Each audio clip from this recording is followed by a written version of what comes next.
ছাত্রীরা, আমরা আগের সপ্তাহে আলোর ইন্টারফেয়ারেন্স পড়েছি। আজকে আমরা আলোর ডিফ্র্যাকশন বা অপবর্তন পড়ব। এটাও একটা আলোকীয় ঘটনা। সেই আলোকীয় ঘটনাও কিন্তু প্রমাণ করে যে আলো এক প্রকার তরঙ্গ। তো সেটা চলো আমরা দেখি যে আলোর এই যে ডিফ্র্যাকশন সেটা আসলে কি। আলো যখন কোনো প্রতিবন্ধকের ধার ঘেঁষে যায় বা কোনো ছিদ্রর মধ্যে দিয়ে যায়, অর্থাৎ আলো যখন কোনো ধরো জানলা দিয়ে আলো ঢুকছে বা কোনো একটা সরু ছিদ্রের মধ্যে দিয়ে আলো যখন ঢোকে, তখন কি হয়, আলো ধার ঘেঁষে যাওয়ার সময় সে কিন্তু তার সরলরৈখিক পথ থেকে বিচ্যুতি ঘটে, অর্থাৎ সে কিন্তু সরল রেখায় না গিয়ে সামান্য বেঁকে যায়। এবং এই বেঁকে যাওয়ার যে পরিমাণ সেটা নির্ভর করে ওই ছিদ্রের ওপর এবং আলোক তরঙ্গের ওপর। আমরা কি জানি, দৃশ্যমান আলোর যে তরঙ্গ দৈর্ঘ্য সেটা কিন্তু অ্যাংস্ট্রম ইউনিটে, অর্থাৎ 10⁻⁻10 মিটার ইউনিটে, তাই তো? ফলে এই যেহেতু যখন ছিদ্রটা এই রকম রেঞ্জের হবে, অর্থাৎ ভীষণই সূক্ষ্ম কোনো ছিদ্র হবে।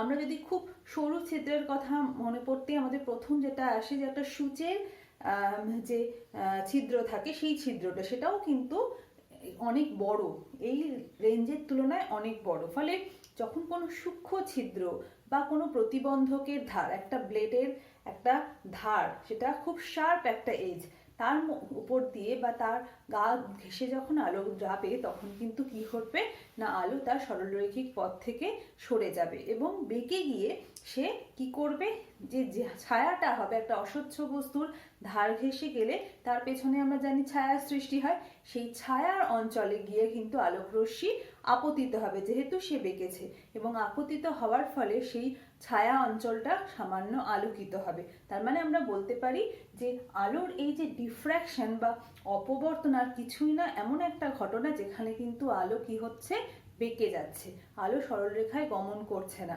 আমরা ক্লাস 7 থেকে পড়ে এসেছি যে আলো সব সময় সরলরেখায় গমন করে, কিন্তু এখানে আলোর ডিফ্র্যাকশন আমাদের বলে দিচ্ছে যে না, কিছু কিছু শর্তে আলো কিন্তু সরলরেখায় গমন করে না, আলোর কিন্তু সেখানে তরঙ্গ যে ধর্ম রয়েছে, কিন্তু সরলরৈখিক যে বিষয়টা, তার যে প্রধান ধর্ম সরলরেখায় চলা, সেখানে কিন্তু সে বিচ্যুতি ঘটছে। তাহলে আলোর ডিফ্র্যাকশন কি আমরা মনে রাখবো, যখন আলোক রশ্মি কোনো সরু ছিদ্র বা প্রতিবন্ধকের ধার ঘেঁষে যাবে এবং সেই ছিদ্রের যে মাপটা হবে সেটা কিন্তু যদি তার তরঙ্গ দৈর্ঘ্যের কাছাকাছি হয়, তাহলে আমরা কি দেখব, সেই বাধা অতিক্রমের সময় যখন আলোকরশ্মি জ্যামিতিক ছায়া অঞ্চলে, আলোকরশ্মি তরঙ্গ দৈর্ঘ্য জ্যামিতিক ছায়া অঞ্চলে যখন প্রসারিত হবে, অর্থাৎ সে বেঁকে গিয়ে ছায়া অঞ্চলটাকে আলোকিত করবে, অর্থাৎ তার এই বেঁকে যাওয়ার যে ঘটনা, তাকেই আমরা বলছি অপবর্তন। ঠিক আছে?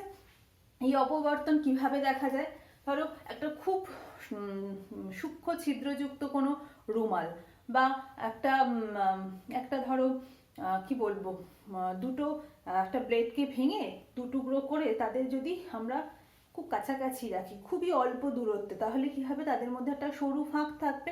তাহলে এই যে সরু ছিদ্র, এগুলোর মধ্যে দিয়ে আলো যখন যাবে, যেটা আমরা বললাম যে সে কিন্তু তার সরলরেখা থেকে সরে গিয়ে জ্যামিতিক ছায়া অঞ্চলকে প্রসারিত করবে।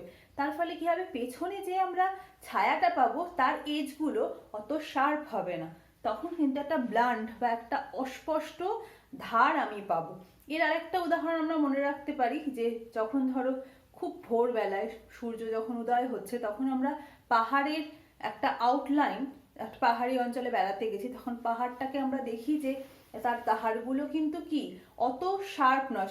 দিনের বেলায় দেখলে ধারগুলো যতটা সূক্ষ্ম বলে মনে হয়, সেখানে কিন্তু একটা কি হয় না, ওই অপবর্তনের জন্য আলো কিন্তু বেঁকে গিয়ে তার কিন্তু এরকম একটা কি বলবো, ব্লান্ট লেন্স বা একটা অপবর্তন তৈরি করে, যেটা আসলে আলোর অপবর্তনের একটা উদাহরণ। ঠিক আছে?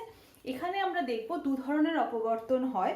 এক নম্বর হচ্ছে ফ্রেনেলের অপবর্তন, আর একটা হচ্ছে ফ্রাউনহোফার অপবর্তন। তাহলে এই ফ্রেনেলের অপবর্তনটা কি,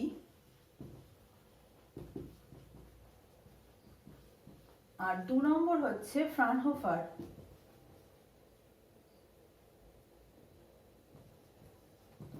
ফ্রেনেলের অপবর্তনে এই উৎস এবং পর্দা থেকে যে প্রতিবন্ধক ধার রয়েছে বা বাধা রয়েছে, তারা কিন্তু কি খুব একটা দূরত্বে নেই, কাছাকাছি।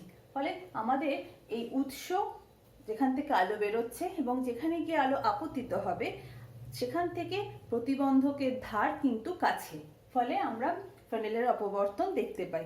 আমরা একটা ছবি এঁকে দেখবো যে ফ্রেনেলের অপবর্তন কীরকম। এর সেখানে আমাদের কোনো লেন্সের প্রয়োজন হয় না। আর ফ্রানোফার অপবর্তন কি, সেখানে দেখবো যে উৎস আর পর্দা থেকে যে প্রতিবন্ধক ধার রয়েছে বা বাধা রয়েছে সেটা অনেকটা দূরে। ফলে কি হচ্ছে, আলোগুলোকে একত্রিত করার জন্য আমাদের একটা উত্তল লেন্সের প্রয়োজন হচ্ছে। সেই ক্ষেত্রে আমরা ফ্রানোফার অপবর্তন লক্ষ্য করতে পারি। এটা কি রকম, এটার উদাহরণ হচ্ছে বিভিন্ন যে একক রেখাছিদ্র দ্বারা অপবর্তন, যুগ্ম রেখাছিদ্র দ্বারা অপবর্তন বা ডিফ্র্যাকশন গ্রেটিং দিয়ে আমরা ফ্রানোফার অপবর্তন পেতে পারি। আর এখানে কি পেতে পারি, আমরা এখানে পেতে পারি সরু একটা যে তার দ্বারা যে অপবর্তন তৈরি হবে, একটা সূক্ষ্ম ছিদ্র বা একটা কোনো ক্ষুরাধারযুক্ত প্রতিবন্ধক ধার, ঠিক আছে। এই সব কিছু দিয়ে আমরা ফ্রেনেলের অপবর্তন দেখতে পাবো, যেখানে উত্তল লেন্সের প্রয়োজন নেই। এরপর একক রেখাচিত্রের যে আমরা বলছি যে ফ্রানোফার অপবর্তন, সেটা যদি আমরা একটু দেখে নিই। ধরো রেখাচিত্রটা এরকম। আমরা বারবার বলেছি যখন আমরা ইন্টারফারেন্স পড়েছি, ব্যতিচার পড়েছি, যে এই যে দূরত্বটা আমরা আঁকছি, এটা দেখতে কি অনেকটাই বড়, কয়েক সেন্টিমিটার হবে, কিন্তু ওটা আসলে অনেক ক্ষুদ্র, খুবই স্মল। তাহলে এরকম যখন একটা পর্দা রয়েছে, এখান থেকে আলোকরশ্মি যখন ঢুকছে এবং আলোকরশ্মিকে আমরা তখন ওয়েভ ফ্রন্ট হিসাবে নেব, অর্থাৎ আলোকরশ্মি তরঙ্গ মুখ, সমতল তরঙ্গ মুখ নিয়ে আসছে। সমতল তরঙ্গ মুখ আমরা আগে পড়েছি, যখন অসীম দূরত্ব থেকে কোনো রশ্মি আসে, তার যে আলোকরশ্মির যে তরঙ্গ মুখটা, অর্থাৎ যে রশ্মি যে তরঙ্গ যে প্লেনের ওপর সবাই সমদশায় কম্পিত হচ্ছে, তাকে আমরা তরঙ্গ মুখ বলি। সেটা কিন্তু কিরকম হবে, সমতল বা প্লেন হবে। তাহলে প্লেন তরঙ্গ মুখ এখানে আসলো,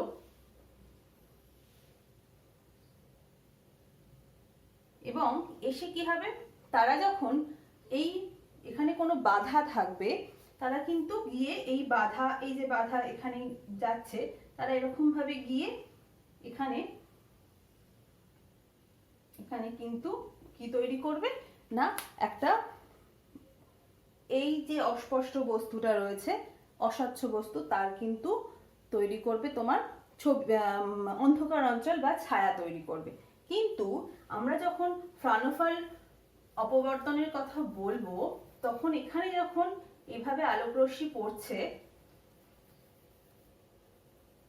একটা রেখাছিদ্রের মধ্যে দিয়ে এসে পড়ছে, তখন কি ঘটনা ঘটবে, তখন এর সামনে যদি আমরা একটা লেন্স রাখি, তাহলে আমাদের মনে হওয়া উচিত যে, আমরা তো জানি আন্টি, ছোটবেলা থেকেই আমরা শিখেছি যে লেন্সের দ্বারা একটা গুচ্ছ সমান্তরাল রশ্মি একটা বিন্দুতে গিয়ে প্রতিবিম্ব তৈরি করে, এবং এই বিন্দুটা কোথায় গিয়ে পড়বে, ওই পর্দায় গিয়ে পড়বে।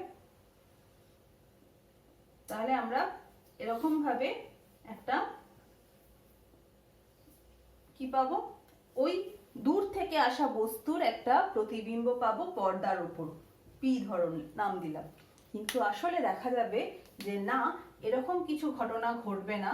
এখানে আমরা একটা কি পাবো, এখানে একটা আমরা উজ্জ্বল পটি পাবো, এবং তার উভয় দিকেই আমরা কি করব, একটা উজ্জ্বল একটা অন্ধকার, উজ্জ্বল অন্ধকার, অর্থাৎ এইরকম আমরা ডিফ্র্যাকশন ফ্রিঞ্জ পাবো, অর্থাৎ অপবর্তন ঝালর পাবো, যেখানে আমরা দেখব সব থেকে মাঝখানে যে আছে তার যে তীব্রতা সেটা সব থেকে বেশি, এবং তারপরে তীব্রতাটা তুলনামূলকভাবে কমতে কমতে একদম অস্পষ্ট হয়ে যাচ্ছে। এটা আমরা আবারও আঁকবো, অর্থাৎ এই যে তীব্রতার বন্টন হচ্ছে, বা আমাদের স্বাভাবিক যে আমাদের জ্ঞান, সেখান থেকে আমরা জানি একটা লেন্স সবসময় সমান্তরাল রশ্মিকে একটা বিন্দুতে একত্রিত করে, কিন্তু এখানে সেটা ঘটবে না। একটা রেখাছিদ্র যখনই প্রতিবন্ধক, এই যে প্রতিবন্ধক ধারগুলো ঘেঁষে যাচ্ছে, তখনই তার এরকম একটা ডিফ্র্যাকশন ফ্রিঞ্জ তৈরি হবে। এক মাঝখানে আমরা প্রচন্ড উজ্জ্বল একটা পটি পাবো, আর তার উভয় দিকেই আমরা অনুজ্জ্বল বা অন্ধকার পটি এবং অপেক্ষাকৃত কম উজ্জ্বল কিছু আলোকীয় পটি পাবো, অর্থাৎ একটা ডিফ্র্যাকশন ফ্রিঞ্জ আমরা পাবো, যেটাকে আমরা ফ্রানোফার একক রেখাছিদ্রের সাহায্যে অপবর্তনকে ব্যাখ্যা করতে পারি। ঠিক আছে, এরপর আমরা যদি একটু শব্দের অপবর্তনের সঙ্গে আলোর অপবর্তনের তুলনা করি। শব্দ এক প্রকার তরঙ্গ, তারও কিন্তু ডিফ্র্যাকশন হবে। এবং আমরা কি জানি, শব্দ তরঙ্গের যে তরঙ্গ দৈর্ঘ্য সেটা কিন্তু আলোক তরঙ্গের থেকে অনেকটাই বেশি। সেটা মোটামুটি 1.6 সেন্টিমিটার থেকে 16 সেন্টিমিটার রেঞ্জের হয়ে থাকে। তাহলে এখানে 16 মিটার রেঞ্জের হয়ে থাকে। তো এখানে কি হচ্ছে, তাহলে শব্দ যখন এই তরঙ্গ দৈর্ঘ্য যখন বেশি, তাহলে আমরা এক্ষেত্রে তরঙ্গ দৈর্ঘ্য যখনই বাড়বে ছিদ্র তখন কি হবে, আমরা একটু আগের অংশে ফিরে যাই। আলোর ক্ষেত্রে আমরা দেখলাম তরঙ্গ দৈর্ঘ্য ভীষণই কম, ফলে তরঙ্গ দৈর্ঘ্য যত ক্ষুদ্র হবে ক্ষুদ্র ছিদ্রের সাহায্যে কিন্তু অপবর্তনটাকে বেশি ভালোভাবে অবজার্ভ করা যাবে। তরঙ্গ দৈর্ঘ্য যত বাড়বে তত কিন্তু এই ডিফ্র্যাকশনও কি হবে, বাড়বে, বৃদ্ধি পাবে। তরঙ্গ দৈর্ঘ্যের সঙ্গে ডিফ্র্যাকশনের একটা সমানুপাতিক সম্পর্ক আছে, যেটা আমরা পরে প্রমাণ করব।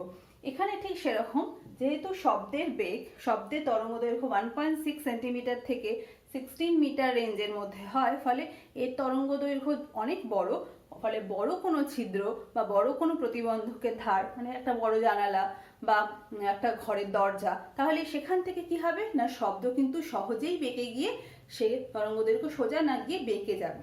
তার ফলে কি হবে, রাস্তায় দাঁড়িয়ে কোনো ব্যক্তি কথা বললে জানলার পাশে, আমরা কিন্তু ঘরের মধ্যে সেই আওয়াজ পৌঁছয়, কারণ সেটা ডিফ্র্যাকশন। এমনি শব্দের বিস্তার তো বটেই, কিন্তু ডিফ্র্যাকশনের মাধ্যমেও কিন্তু অনেক সময় সেটা আমরা শুনতে পাই, ঠিক আছে।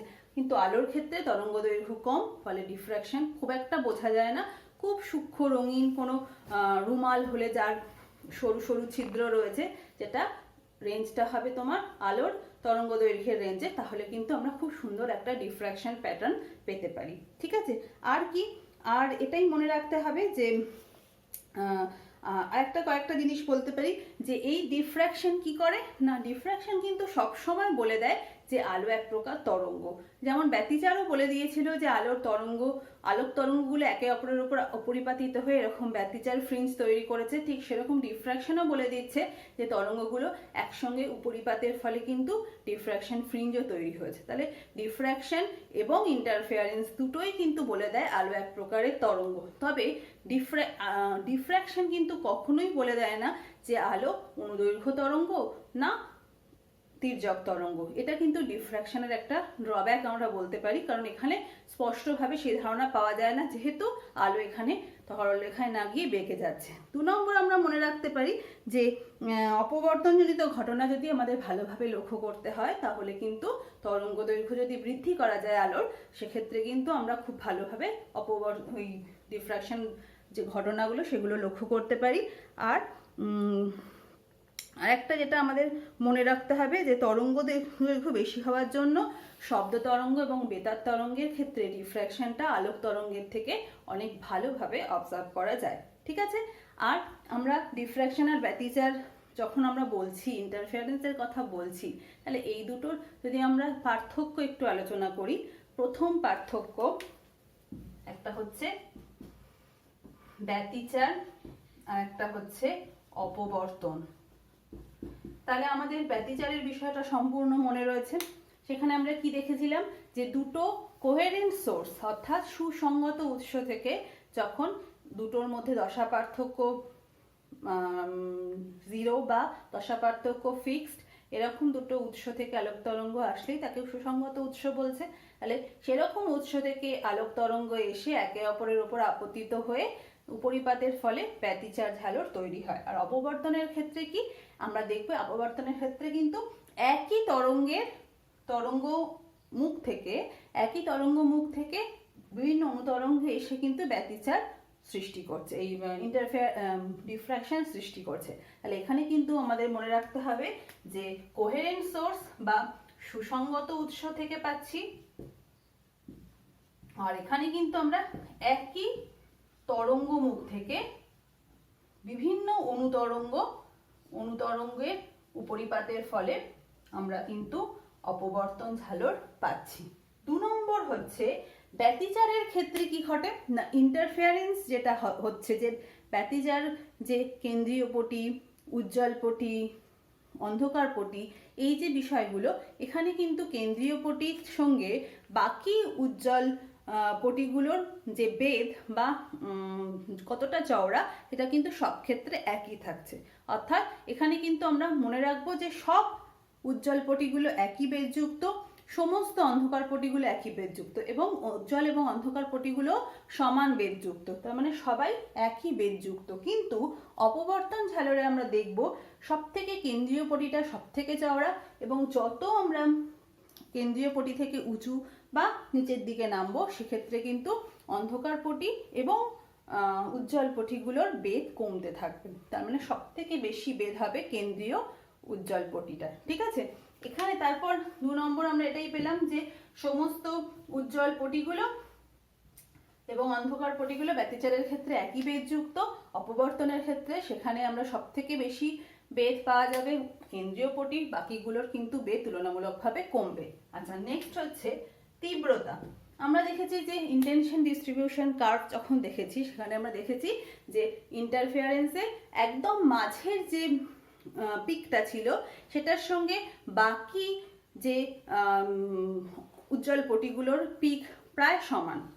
সেখানে কিন্তু কখনোই আমরা আপ অ্যান্ড ডাউন দেখিনি, অর্থাৎ সবাই কিন্তু সমান উজ্জ্বল ফ্রিঞ্জ, সবাই কিন্তু সমান অন্ধকার ফ্রিঞ্জের কথা তো বাদ দিলে, তার মানে উজ্জ্বলতা কি হচ্ছে সমস্ত উজ্জ্বল পটিতে সমানভাবে ডিস্ট্রিবিউশন ঘটছে। কিন্তু অন্ধকার পটিতে আমরা ডিফ্র্যাকশনে দেখব যে সব থেকে বেশি উজ্জ্বলতা আমরা কেন্দ্রীয় পটিতে লক্ষ্য করব, তারপর যে বাকি উজ্জ্বল পটিগুলো উভয় দিকে গঠিত হবে তাদের কিন্তু উজ্জ্বলতা ধীরে ধীরে কমতে থাকবে, এবং কিছুটা দূরত্ব যাওয়ার পর আমরা আর ফ্রিঞ্জ দেখতেই পাবো না। অর্থাৎ মানে এতটাই কম শক্তি থাকবে সেক্ষেত্রে, এতটাই কম আলোক শক্তি সেখানে উপস্থিত, ফলে ফ্রিঞ্জগুলো প্রায় অদৃশ্য হয়ে যাবে। নাম্বার 4 হচ্ছে এই যে অন্ধকার পটির কথা বলছি, এই অন্ধকার পটিগুলো কিন্তু সম্পূর্ণ ডার্ক ফ্রিঞ্জ ব্যতিচারের ক্ষেত্রে, সেখানে বিন্দুমাত্র কিন্তু আলো নেই। কিন্তু অপবর্তনের কথাই বলছে যে আলোক তরঙ্গ কি হচ্ছে, বেঁকে গিয়ে আলোকিত এই ছায়া অঞ্চলটাকে প্রসারিত করছে। সুতরাং এখানে আলোক তরঙ্গ যখন বেঁকে যাচ্ছে কোনো সরু প্রতিবন্ধক ধার ঘেঁষে যাওয়ার সময়, তখন কিন্তু ওই অন্ধকার অঞ্চলটাকে সে সামান্য হলেও আলোকিত করছে। ফলে এখানে যে ডার্ক ফ্রিঞ্জগুলোর কথা অপবর্তনে আমরা বলবো, সেখানে কিন্তু ডার্ক ফ্রিঞ্জগুলো অল্প হলেও কি হবে, উজ্জ্বল হবে, অল্প হলেও তার মধ্যে কিন্তু আলোর একটা প্রভাব থাকবে। ঠিক আছে, এই চারটেই কিন্তু মূল বিষয় ব্যতিচার এবং অপবর্তনের মধ্যে। এরপর আমরা চলে যাব নেক্সট টপিকে। এখন আমরা অপবর্তনের গঠন এবং তার ব্যাখ্যা দেখব। এখানে দেখো আমি একটা ছবি এঁকেছি, যে ছবিতে আমরা একটা রেখাছিদ্র নিয়েছি, যে রেখাছিদ্রটার নাম আমি এবি দিয়েছি। আর এই যে রেখাছিদ্রটা রয়েছে তার উপর কিন্তু সমতল তরঙ্গমুখ পড়েছে, ধর এটাকে এম এর নাম দিলাম। ঠিক আছে, সমতল তরঙ্গমুখ এখানে আপতিত হয়েছে এবং এসে এবি প্রান্তে পড়ে সে কিন্তু কি হচ্ছে, অপবর্তিত হচ্ছে। এবার দেখো এ বিন্দু থেকে যখন আলো, এবং তার সামনে আমি ওই রেখাছিদ্রের ঠিক সামনেই আমি একটা উত্তল লেন্স এল রেখেছি, যার ফোকাল লেন্থ কিন্তু এফ, এবং তার ফোকাস দৈর্ঘ্যে আমরা কি করেছি, একটা পর্দাকে ফিক্সড করেছি, যাতে যে ফ্রিঞ্জগুলো আমরা পাবো সেগুলো পর্দায় গঠিত হয়। ঠিক আছে, এখন দেখো আমরা এই যে এবি রেখাছিদ্র, সেই এবি রেখাছিদ্রের যে বেধ সেটাকে আমরা স্মল এ নাম দিলাম। এইবার এবি রেখাছিদ্রকে আমরা কি করতে পারি, অনেকগুলো টুকরো টুকরো স্ট্রিপে ভাগ করতে পারি। তার মানে কি, এখানে যে আলোক রশ্মি সমতল আলোক তরঙ্গ পড়লো তাদেরকে আমি ছোট ছোট ছোট ছোট যেন পয়েন্টে অনেকগুলো অনুতরঙ্গতে ভাগ করলাম। আমরা জানি সব ওখান থেকে আবার গৌণ অনুতরঙ্গগুলো একই দশা নিয়ে তারা সামনের দিকে এগোবে। এখন এই এ বিন্দু থেকে যখন সোজা যাচ্ছে এবং প্রত্যেকটা এই স্ট্রিপ থেকে আমরা যদি ঠিক মধ্যবিন্দুকে সি নাম দিই, তাহলে এ বি এবং সি থেকে যে তরঙ্গগুলো নির্গত হবে তারা, এবং এখানে উপস্থিত সমস্ত অনুতরঙ্গগুলো তারা কিন্তু সবাই কি, যেহেতু একই তরঙ্গমুখে অবস্থিত, সমদশা নিয়ে সামনের দিকে এগোবে এবং এগিয়ে তারা লেন্স দ্বারা প্রতিসরণের পর তারা কোথায় গিয়ে মিলিত হবে, উপরিপাতিত হবে, অর্থাৎ ও বিন্দুতে গিয়ে একে অপরের সঙ্গে সবাই কিন্তু সমদশায় উপরিপাতিত হবে। এবারে প্রশ্ন হচ্ছে, আন্টি আপনি বললেন এখান থেকে ওরা সমদশায় নির্গত হচ্ছে বা প্রত্যেকের দশা পার্থক্য ধ্রুবক, তাহলে এখন যেহেতু এখানে পথটা দেখা যাচ্ছে ও বিন্দুতে যখন পৌঁছেছে তখন কিভাবে তারা সমদশায় মিলিত হচ্ছে।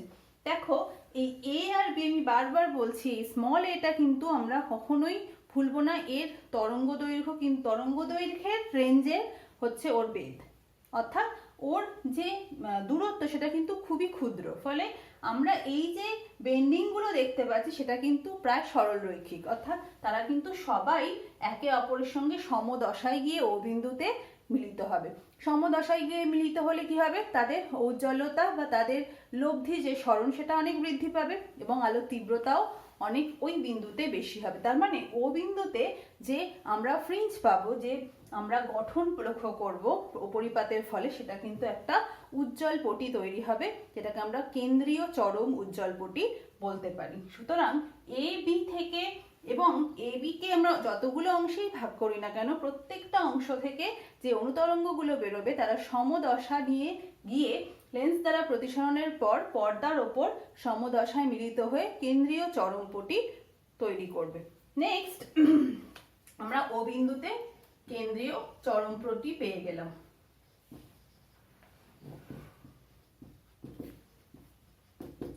এরপর আমরা দেখব যে যারা যারা ওই রেখাচিত্র থেকে যারা যারা থিটা অপবর্তন কোণে নির্গত হবে, যে সমস্ত রশ্মি, তাহলে দেখো আমি এখানে ছবিগুলো এঁকেছি, এখান থেকে একটা প্রত্যেকে থিটা অপবর্তন কোণে কিন্তু নির্গত হয়ে লেন্স দ্বারা প্রতিসরণের পর সবাই পি বিন্দুতে মিলিত হয়েছে। তাহলে যখন এবি থেকে তারা নির্গত হচ্ছে, একই তরঙ্গমুখের ওপর থেকে তারা যখন নির্গত হচ্ছে, সমদশায় রয়েছে, কিন্তু যেহেতু তারা আলাদা আলাদা পথ অতিক্রম করছে পি বিন্দুতে গিয়ে মিলিত হওয়ার আগে অবধি, তাহলে তাদের কি হওয়া উচিত, তারা কিন্তু সবাই সমদশায় মিলিত হচ্ছে না।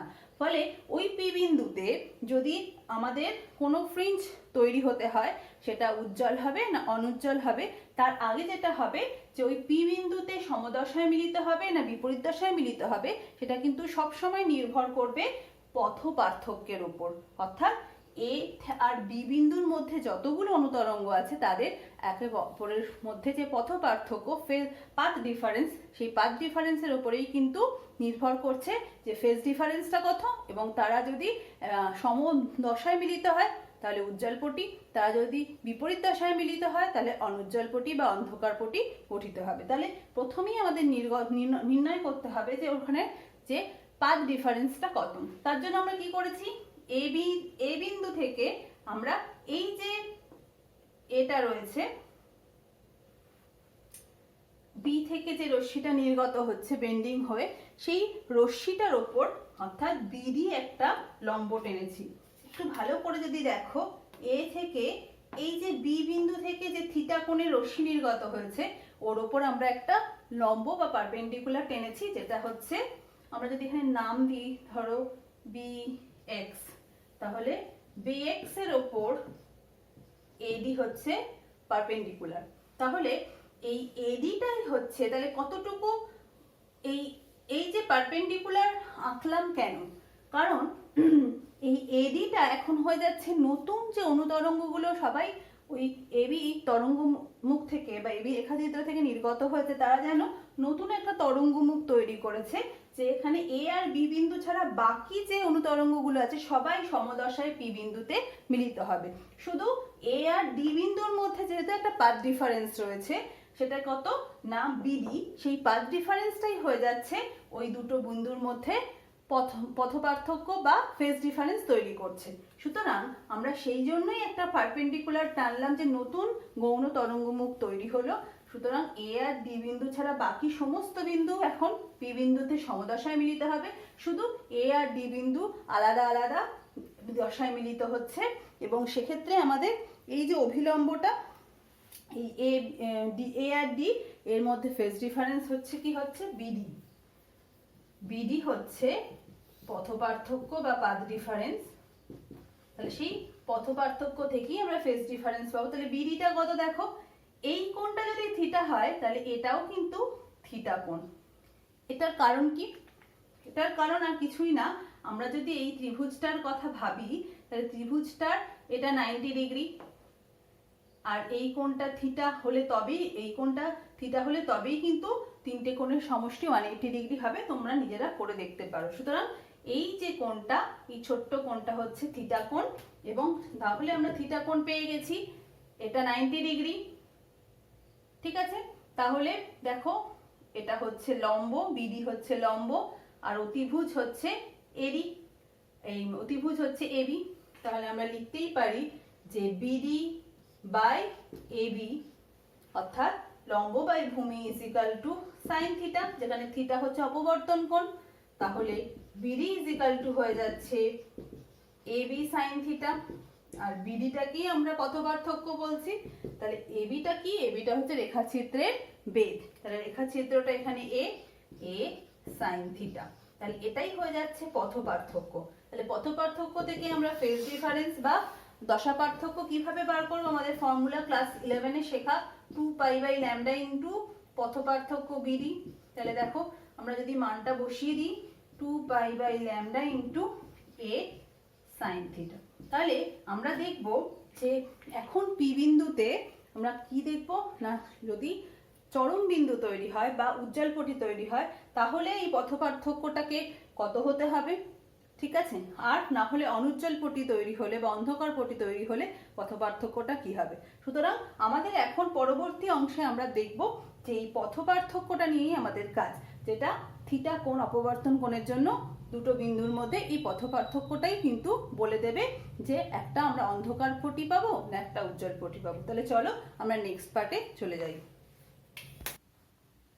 আমরা দেখব এখন গৌণ অবমের গঠন। অবম বলতে এখানে আমরা মিনিমা ইন্টেন্সিটি বা অন্ধকার ফ্রিঞ্জের কথা বলছি, অর্থাৎ যেখানে আমরা দেখব যে একটা অন্ধকার পটি তৈরি হবে।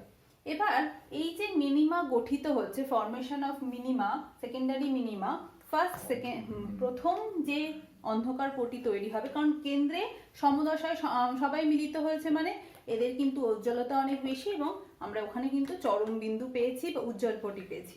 এরপর যে নেক্সট তৈরি হবে প্রথম অবম, প্রথম মিনিমা, সেটা তৈরি করা, সেটার জন্য আমি একটু ওই ছবিটাকে একটু সিম্পলিফাই ওয়েতে এঁকেছি। দেখো ওই একই রেখাছিদ্র যাদের মধ্যবর্তী দূরত্ব হচ্ছে এ, এবং আমরা দেখেছি যে থিটা 1 কোণে এখন সে কিন্তু নির্গত হচ্ছে বা থিটা কোণে নির্গত হচ্ছে। ঠিক আছে, এখন ওই যে ফেজ ডিফারেন্সটা যেটা আমরা দেখেছিলাম যে বিডি অর্থাৎ এ সাইন থিটা, সেই পাথ ডিফারেন্সটা এখানেও কিন্তু একই আছে, বিডি এ সাইন থিটা। এখন এই জায়গায় আমাদের যেটা বক্তব্য যে গৌণ অবমের গঠন যদি আমাদের বার করতে হয়, কিভাবে কোন শর্তে তৈরি করতে হয়, তার জন্য প্রথমেই যেহেতু আমরা ফার্স্ট গৌণ অবমের গঠন বার করছি, তার জন্য আমরা এই রেখাচিত্রকে দুটি অংশে বিভক্ত করলাম, সমান দুটি অংশে, অর্থাৎ ঠিক মধ্যবিন্দু হচ্ছে সি নিলাম। তাহলে দেখো এসি কত হবে, AC is equal to CB is equal to a/2 হয়ে যাবে, হলো।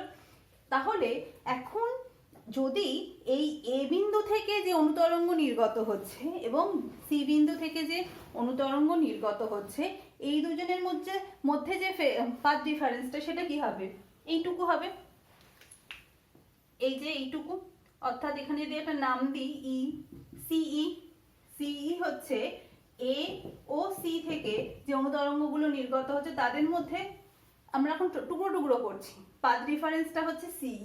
তাহলে সেই সিইটা যখন পাথ ডিফারেন্সটা যখন λ/2 এর সঙ্গে সমান হবে, তখনই কিন্তু একমাত্র কি হবে, ওখানে বিনষ্ট হবে, সবাই কি হবে, বিপরীত দশায় মিলিত হবে এবং অন্ধকার পটি তৈরি হবে বি বিন্দুতে।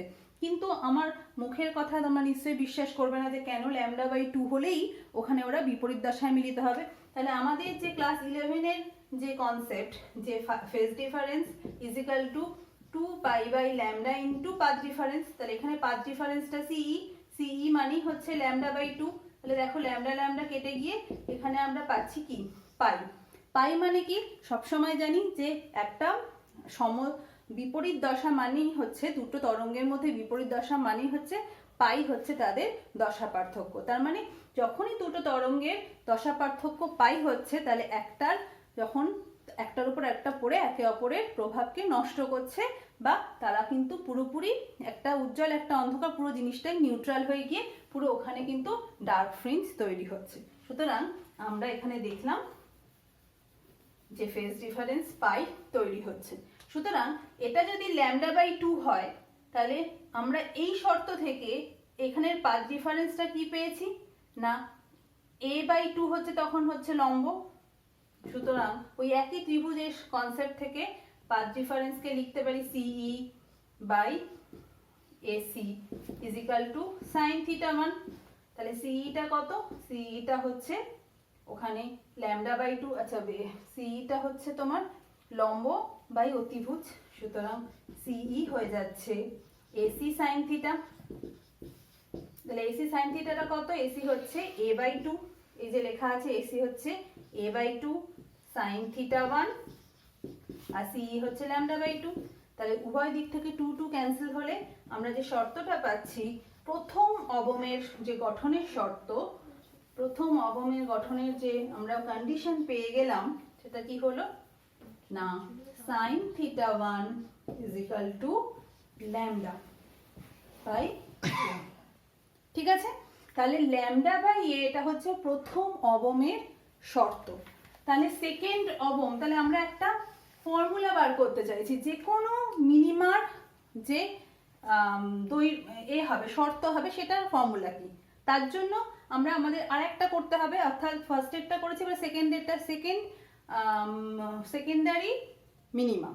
তাহলে সেটার জন্য আমাদের কি হবে, তখন এই যে স্টেপটা আছে অর্থাৎ AB যে রেখা দৈর্ঘ্য, তাকে প্রথমের জন্য আমরা দুটো ভাগে ভাগ করেছিলাম, দ্বিতীয়টার জন্য আমাদের 4 ভাগে ভাগ করতে হবে। তাহলে 4 ভাগে যদি ভাগ করি, তাহলে প্রত্যেকটা টুকরো যে রেখা ছিদ্র, সেটা কত ভাগে? 4 ভাগে ভাগ হলো, টোটালটা হচ্ছে A। 4 ভাগে ভাগ হলে প্রত্যেকটার জন্য কি হয়ে যাবে? a/4।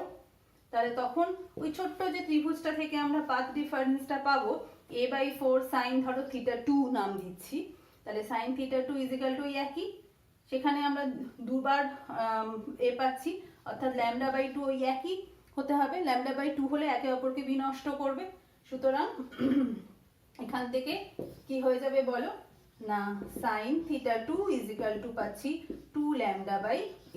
ঠিক আছে, ঠিক এরকম ভাবে আমরা পরপর যদি করতে থাকি, তাহলে sin θn হলে, তাহলে এটা সেকেন্ডের জন্য, সেকেন্ড মিনিমার জন্য, এটা হচ্ছে ফার্স্ট মিনিমার জন্য। ঠিক সেরকম ভাবে আমরা বৃদ্ধি করতে করতে যদি nth মিনিমাটা বার করতে চাই, তাহলে কি হয়ে যাবে sin θn = এখানে দেখো সেকেন্ডের জন্য 2, ফার্স্টের জন্য এখানে কিছু নেই মানে 1, তাহলে এখানে হয়ে যাবে n × λ/a। তাহলে দিস ইজ দ্য ফর্মুলা, অর্থাৎ কিভাবে আমরা যে কোনো গৌণ অবমের গঠন জানতে পারি, তার ফর্মুলা হচ্ছে sin θn = n × λ/2, যেখানে λ হচ্ছে তরঙ্গ দৈর্ঘ্য, a হচ্ছে ওই রেখাছিদ্রের বেগ। এবারে n এর ভ্যালু 1 বসালে প্রথম, 2 বসালে সেকেন্ড, 3 বসালে থার্ড, এভাবে আমরা কিন্তু ফর্মুলাগুলো পাবো।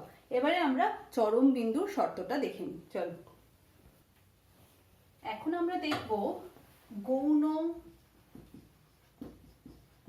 চরম বিন্দু গঠিত হচ্ছে যখন, অর্থাৎ সেকেন্ডারি ম্যাক্সিমা কোথায় কোন শর্তে গঠিত হবে। তাহলে ছবিটা একই আছে, এখানে শুধু একটা ছবি যেটা হতো, সেখানে আরেকটা, এখানে AB কে 3টে অংশে বিভক্ত করতে হবে, 3টে ছোট ছোট সমান 3টে অংশে বিভক্ত করতে হবে। ফলে এখানে আরো একটা ছবিটার একটা কারেকশন, যেটা তোমরা শুধু দেখে নাও, 3টে রে বেরোচ্ছে, সেখানে 4টে রে বেরোবে। অর্থাৎ আমরা মনে রাখবো যে ও বিন্দুতে আমরা মুখ্য চরম বিন্দু পেয়েছি, যেখানে কেন্দ্রীয় উজ্জ্বল পটি পেয়েছি, এবং ও বিন্দুর উভয় পাশে আমরা এখন ক্রমহ্রাসমান, আমরা উভয় পাশেই কিন্তু ক্রমহ্রাসমান চরম বিন্দুগুলো পরপর অবস্থিত হতে দেখব, এবং তাদের তীব্রতা তুলনামূলকভাবে প্রথমটার থেকে অনেকই কম হবে। এবং আমরা দেখব যে প্রথমে যেমন অবম বিন্দু গঠন হওয়ার জন্য তারা পাই ফেজ ডিফারেন্সে মিলিত হচ্ছিল, এখন কিন্তু আমরা দেখব যে λ/2 যখন ওদের দুজনের মধ্যে পাথ ডিফারেন্সটা, দুটো বিন্দুর মধ্যে যে পথ পার্থক্যটা, সেটা যদি λ/2 এর অযুগ্ম গুণিতক হয়, তখনই কিন্তু তারা কি করবে, তারা কিন্তু সবাই সমদশায় মিলিত হবে পি বিন্দুতে। সুতরাং এখন আমাদের যে পথ পার্থক্য হবে সেই পথ পার্থক্যটা অবশ্যই হয়ে যাবে λ/2 এর অযুগ্ম গুণিতক, অড মাল্টিপ্লায়ার। তাহলে first minima, maxima, secondary maxima তৈরি হওয়ার যে শর্ত আমরা পাবো সেটা কি? পাথ ডিফারেন্সটা কি ছিল? ধরো আমরা এখন কোনটার নাম দিয়েছি θ1 ড্যাশ, সুতরাং a sin θ1 ড্যাশ এখানে অযুগ্ম গুণিতক, তাহলে ফার্স্ট λ2 হলো 3 × λ/2। কেন না, আমরা ওই বললাম ab কে আমরা তিনটে বিন্দুতে ভাগ করলাম, প্রথম আমাকে চরম বিন্দুটা পেতে গেলে আমাকে তিনটে স্টেপে ভাগ করতে হবে।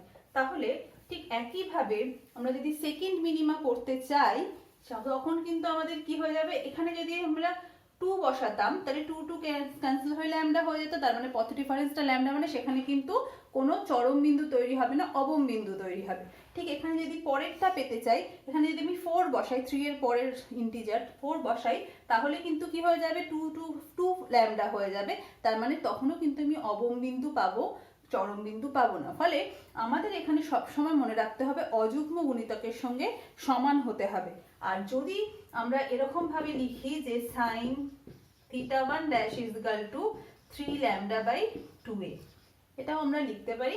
আর সবসময় মনে রাখবো যে θ1 যেহেতু এই যে বেন্ডিংটা, এই যে বাঁকছে আলো বা বেঁকে গিয়ে ধার ঘেঁষে পড়ছে, সেটা বারবার বলছি ভীষণই ক্ষুদ্র, ভীষণই কম অ্যাঙ্গেল, ফলে sin θ1 ড্যাশকে আমরা শুধু θ1 ড্যাশও লিখতে পারি। তার মানে এটাকে θ1 ড্যাশ ইজ ইকুয়াল টু 3 λ/2aও বলতে পারি। ঠিক আছে, তাহলে এটা হচ্ছে ফার্স্ট ম্যাক্সিমামের আমরা শর্ত পেলাম। ঠিক একইভাবে সেকেন্ড যে ম্যাক্সিমা পাবো, সেই সেকেন্ড ম্যাক্সিমা বা চরম বিন্দুর যে কন্ডিশন হবে সেটা কি হবে, a sin θ2 dash is equal to ওই একইভাবে 5 × λ/2। তখন আমাকে ওই রেখাচিত্রকে 5টা ভাগে ভাগ করতে হবে। সুতরাং একইভাবে sin θ2 dash is equal to 5 λ/2a। তাহলে দেখো এই পরপর শর্তগুলো যদি দেখো, এখানে কি হচ্ছে, প্রথমটার জন্য 3, তার মানে 3 কে আমরা কি লিখতে পারি, 2n+1। যদি এই একটা ফর্মুলায় ফেলতে চাই যেখানে n এর ভ্যালু 1 হলে আমরা 2n+1 কে কি পাবো, 3 পাবো। সুতরাং আমরা এখন n-তম চরম বিন্দুর, গৌণ চরম বিন্দুর যদি nth ম্যাক্সিমার কথা ভাবি, তাহলে ফর্মুলাটা কি হবে, sin θn dash is equal to 2 × n+1 into λ/2a। এটাই হয়ে যাবে আমাদের nth ম্যাক্সিমার ফর্মুলা। ঠিক আছে, তাহলে আমরা পেয়ে গেলাম 2 × 2n+1 into λ/2a, যেখানে n এর ভ্যালু 1, তার জন্য ফার্স্ট ম্যাক্সিমা, n এর ভ্যালু 2 হলে আমরা পেয়ে যাচ্ছি 5 λ/2a। এরকম ভাবে 3 4 করে আমরা যতগুলো ম্যাক্সিমা পেতে পারি সেগুলোর ফর্মুলা আমরা জেনে ফেললাম। ঠিক আছে, এবারে আমরা দেখব যে মুখ্য চরমপটির বেগ কত হচ্ছে। চলে যাই আমরা নেক্সট টপিকে। এখন আমরা দেখব যে মুখ্য চরমপটির বেদ কত, যে সেন্ট্রাল ম্যাক্সিমা পাচ্ছি তার বেদটা কত সেটা আমরা নির্ণয় করব। তার জন্য আমরা ধরে নিচ্ছি যে পি বিন্দুতে তৈরি হয়েছে প্রথম সেকেন্ডারি বা যে কোনো একটা সেকেন্ডারি ম্যাক্সিমা, তার দূরত্ব আমরা ধরে নিলাম yn। তাহলে n-তম সেকেন্ডারি ম্যাক্সিমার দূরত্ব কেন্দ্রীয় চরমপটি থেকে আমরা ধরছি yn। আর কি না, একদম রেখাচিত্র থেকে পর্দার যে দূরত্ব সেটা ক্যাপিটাল ডি আমরা জানি, আর ওই পি বিন্দুতে পৌঁছতে গিয়ে যে কোণ তৈরি হয়েছে সেটা আমরা জানি থিটা। সুতরাং এখন যদি আমরা এটা ভাবি যে ওই যে এই কোণটা অর্থাৎ ট্যান থিটা ভাবতে চাই, এটা সমকোণী ত্রিভুজের কথা ভাবতে পারি। এই যে এটার থিটাটা হচ্ছে দুটো বাহুর মধ্যবর্তী কোণ থিটা, অর্থাৎ থিটা কোণের ট্যান অনুপাত যদি আমরা নিই, আমরা কি জানি লম্ব বাই ভূমি, তাহলে লম্ব হচ্ছে পিও আর ভূমি হচ্ছে এখান থেকে ধরো সি থেকেও সিও এটা লিখতে পারি।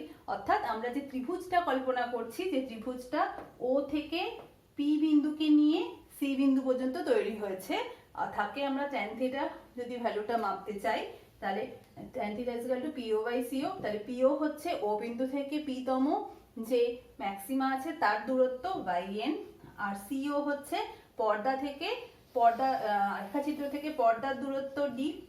আর ট্যান থিটাকে আমরা অ্যাপ্রক্সিমেটলি ইকুয়াল টু থিটা লিখতে পারি বা থিটা এন লিখতে পারি। কারণ কি না, আমরা ধরে নিচ্ছি যে যেহেতু খুবই বারবার বলছি এই অ্যাঙ্গেলটা ভীষণই ক্ষুদ্র, ফলে tan theta approximately equal to theta N. আবার আমরা একটু আগে ওইটাই শিখেছি যে ওই বিন্দুতে পথ পার্থক্য কত হলে আমরা ফার্স্ট ম্যাক্সিমা পাচ্ছি, চরম বিন্দু পাচ্ছি। সেটা আমরা পেয়েছিলাম, অবম বিন্দুর যে দূরত্ব আমরা পেয়েছিলাম সেটা হয়েছিল theta N is equal to N lambda. ওই একই sine theta N is equal to N lambda by A, মনে পড়েছে নিশ্চয়ই, এটা আমরা ফার্স্টেই আমরা প্রমাণ করলাম এন ল্যামডা বাই এ। সুতরাং এই সাইন থিটাকে আমরা approximately equal to theta N লিখতে পারি। তাহলে এই দুটোকে যদি আমরা এখন কম্পেয়ার করি আমরা পেয়ে যাব nth যে চরম বিন্দু তার বেধ। সুতরাং আমরা পাচ্ছি yn by d is equal to n lambda by a or yn is equal to n d lambda by a। তাহলে এটা হচ্ছে মুখ্য চরম পটি থেকে অর্থাৎ সেন্ট্রাল ম্যাক্সিমা থেকে nth যে চরম বিন্দু তৈরি হচ্ছে, সেকেন্ডারি ম্যাক্সিমা তৈরি হচ্ছে, তার যে দূরত্ব তার রাশিমালা হচ্ছে n into D into lambda by A. ঠিক আছে, এবার আমরা যদি বেধ বার করতে চাই, গৌণ চরম বিন্দুর বেধ, যেটা আমরা ঠিক যেরকম প্যাথিচারের ক্ষেত্রে দেখেছিলাম, nth এর থেকে n-1th যদি মাইনাস করি তাহলেই আমরা পেয়ে যাব। তাহলে yn মাইনাস yn-1 যদি করা যায় তাহলে কি পাওয়া যাচ্ছে দেখো, n d lambda by A minus n-1 d lambda by এ।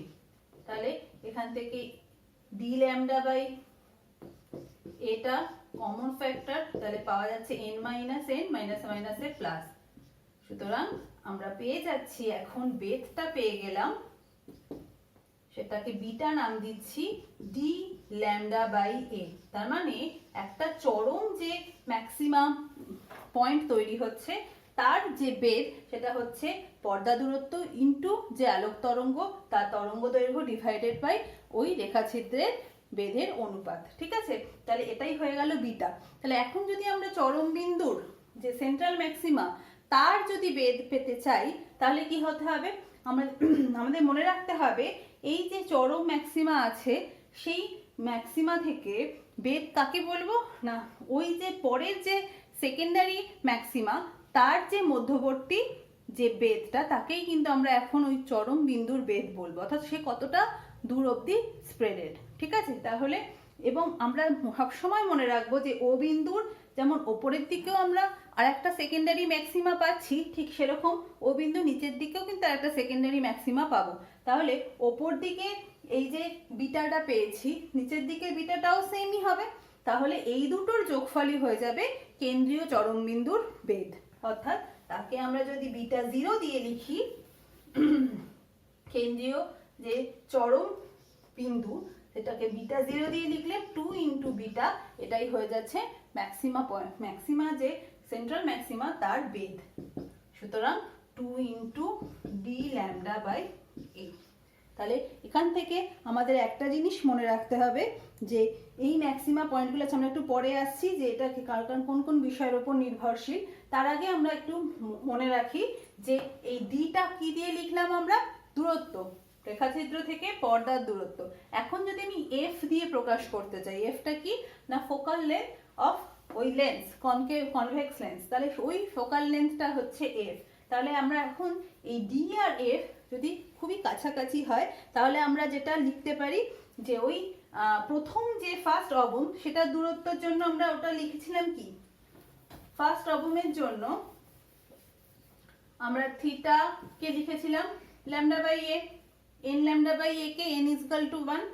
আর ওই একইভাবে থিটা সমান সমান আমরা লিখতে পারি, থিটা সমান সমান আমরা যেটা লিখতে পারি যে এক্স হচ্ছে ও থেকে ফার্স্ট মিনিমাম দূরত্ব আর এফ হচ্ছে ফোকাল লেন্থ। তাহলে এক্স বাই এফ, ও বিন্দু এই যে এক্স বিন্দু থেকে আমি ও বিন্দুর যে দূরত্ব সেটাই ফোকাল লেন্থ আলোক কেন্দ্র থেকে যেখানে তৈরি হচ্ছে, আর ও থেকে পি এর দূরত্বটাকে এখন এক্স ধরছি।